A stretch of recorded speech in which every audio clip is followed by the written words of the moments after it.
Oh, as the Jussie Smollett trial comes to an end, we've got some absolute desperation coming out of the defense. Both sides have rested, and now it looks like we're going to have the jury get the case today. I don't know what the world record is for a jury returning a verdict, but I'd be willing to bet we may set one in this case. The amount of evidence, the mountain of evidence against Jussie Smollett is almost inconceivable. He is the guiltiest man that's ever been tried of anything ever.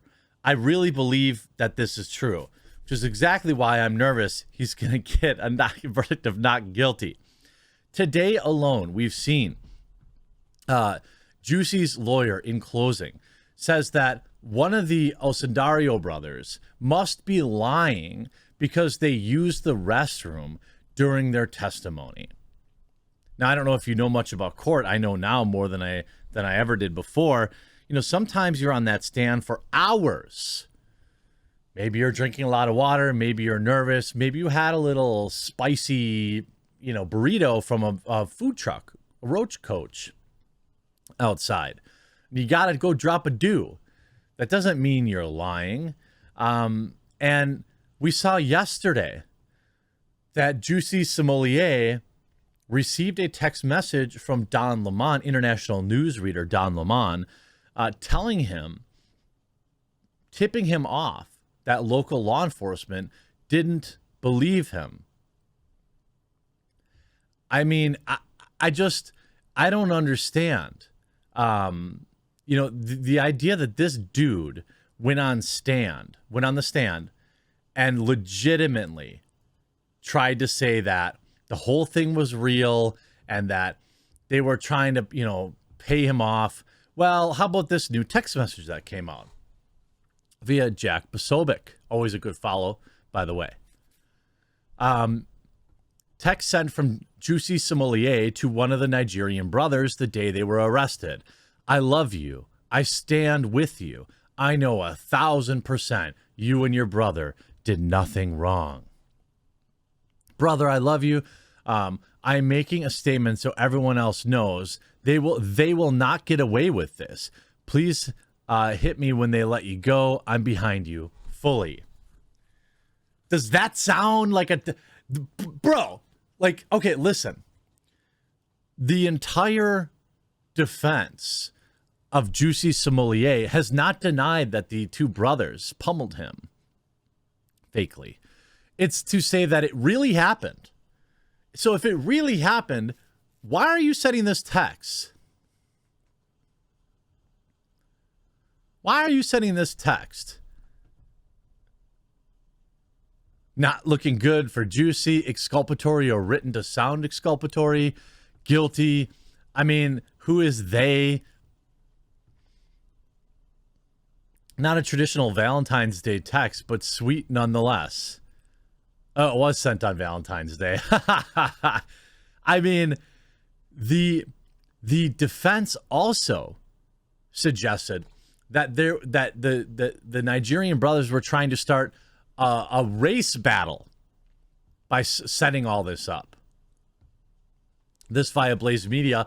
Jason Whitlock, former sportscaster, black man. I don't know if he'd call himself conservative. Probably does. He's had a pretty good takeover on the Blaze. Jussie Smollett destroyed his career and reputation trying to live up to the expectation of blackness. It's the same mistake former NFL quarterback Colin Kaepernick made. Popular culture's puppet masters, academia, big tech, social media apps, and the executives running TV, movies, music, and sports, and the political left have established victimhood as the highest form of blackness. Attaining victim status is the primary expectation placed on the American black man. Meeting this expectation is especially important for mixed-race, wealthy celebrities. In the culture created by the left, victimhood is the rite of passage into the fraternity of blackness. As much as I despise Jussie Smollett for the 2019 hoax he staged in Chicago, the alleged crime that currently has him on trial, my disdain for the culture that baited him into the act far exceeds my disgust for Smollett. He is the child of a black woman and a white Jewish man. Did what culture told him to do, with what culture puts enormous pressure on half black, half white kids to do, prove their blackness. In a modern American culture, there's nothing blacker than being worthy of a white man's aggression. Smollett isn't worthy, so he allegedly paid 2 black men to pose as white and do it. The whole scenario is funny until you consider the sadness of the mental state that would devise such a scheme and a culture that would entice it. Smollett and Kaepernick, the self-made national anthem martyr, are victims. They're victims of the own racist expectations imposed on them by a sick secular culture. At different levels, all American black people are victims of culture. Human beings respond to expectations. Expectations can and should be the greatest gift imposed on human beings. Expectations inspire behavior and shape mindsets. I mean, I get it. Black people as a collective don't have those expectations on them. Popular culture, as controlled by liberals, removes virtually all expectations from black people, particularly men. We're expected to excel at football and basketball. We're expected to meet the liberal standards of blackness.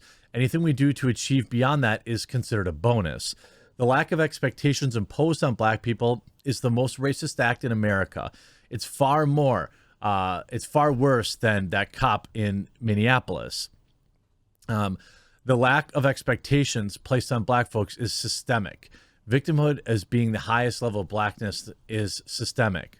Jussie is a victim of this. On Tuesday, while being cross-examined by the prosecution, Jussie complained that the white prosecutor was offending the black people in the courtroom by reading aloud Smollett's direct messages to one of his black attackers. Smollett repeatedly used the N-word in the direct message. The prosecutor apologized and asked Jussie to read the direct messages, and he obliged. We expect black people to call each other derogatory names. It's acceptable and appropriate. We've been programmed to hate ourselves and express our self-hatred in writing and music and acts. We expect it. Our expectations for white people are much different. We're shocked and outraged when they mimic our anti-black behavior. They don't expect that from them. We're determined to rid them of that negative behavior. Really good article, probably worth reading it all the way through. I can't speak on the pressures of being a black man, obviously. But as a bystander, and, of course, my dad's, it is a weird thing that black folks do to each other. But it's also very obvious how liberal elites, who are almost exclusively white, treat black folks when they, quote unquote, leave the plantation. Look at what happens when a black American comes out as Republican or goes against the kind of mainstream narrative. They quickly go from somebody, a purse puppy, for these white liberals, to a pariah. Is that the right word? Look at what they did. Who's the guy that was running out? Larry Elder. Look what they did to that guy. Look what they do to Jason Whitlock. Look what they do to really any black conservative, even Candace Owens and stuff. They are like, they lose their quote unquote blackness, as if that was something like that. The expectations of many of these people, I believe, is that they expect minorities to act like a monolith, because then they can control them easier. They don't like that Latinos vote conservative. They don't like when black folks don't just blindly support whatever liberal candidate it is who's calling them a victim that day.